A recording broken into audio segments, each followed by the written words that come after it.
Dave Snodgrass from Melbourne, Florida. We brought this little 55 Chevy Convertible, and it's the starting point to the Redwork. We put a little LS3 in this car, 430 horse, 4L60E. Both of them came from GM. You'll notice all the fabrication done underneath the front ends, all hand-built components. Apron, basically we pretty much made it a unibody style front end with all handcrafted aprons. Hand custom built grill, all the radiator support panels, just a ton of work up here. This little car, we ended up, if you notice, we put a leather top on it. As far as I know, it's never been done before. We have ventured off into that. The dash is completely hand-built, one-off. The console's been hand-built, one-off. All push-button. You'll notice everything in the car is all push-button. Ignition, wipers, lights, windows, so forth and so on. The seats are power with lumbar. And also one cool feature about this car is the headliner. We put a headliner in the convertible. It's put in with suede. Obviously it works with the top. As the top goes up, it comes back down. All the interior is custom, was built by Fusco's Upholstery down in Pompano, Florida. They've been doing our cars for quite a while. Very nice, good family-run business. You'll notice that we went to a new design on the taillights and give it that new modern look. We wanted to change that up. You'll notice the square gas door's been replaced with a Hagen unit. As you can see, the bezel was handcrafted, hand-built. The side moldings has all been hand-built, handcrafted.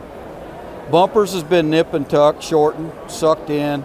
Tail pan's been cut off 2.5 inches to draw the bumper up. And you'll notice in the light, or in the trunk area is what I should say, is what we call an infinity light. That again was from Fusco's Upholstery down in Pompano. That was their design. Very cool feature. It's only about 1.25 inches, 1.5 inches thick. It gives you that presentation, though it's probably about 18, 20 inches deep. Looks like it goes underneath the back seat. Obviously it don't.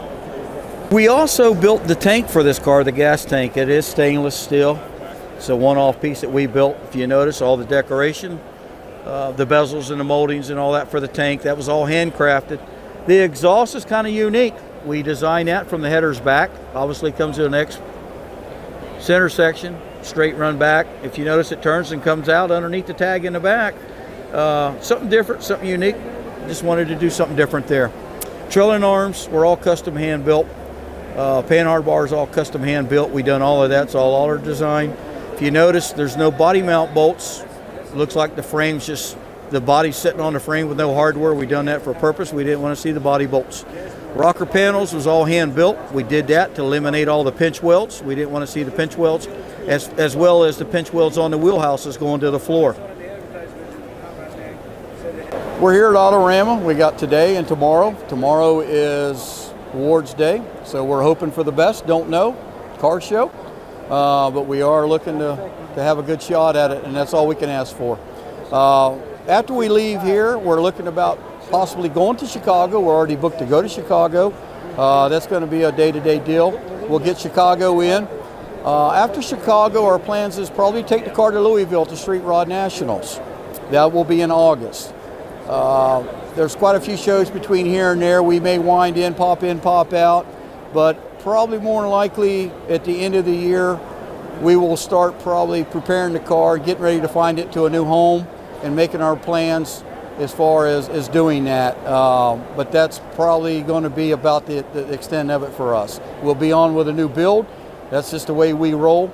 We get done with one, can't wait to start to another one. We've already got 2 in the process now. Talking about maybe trying to come back next year. We'll just have to wait and see. This has been a very intense build for me. It's probably been the most intense build that I have ever been a part of in my 40 years of building Tri-5 Chevys. I don't know if I'm ready to tackle another one, but we'll get through this weekend, get through next weekend, and we'll go from there.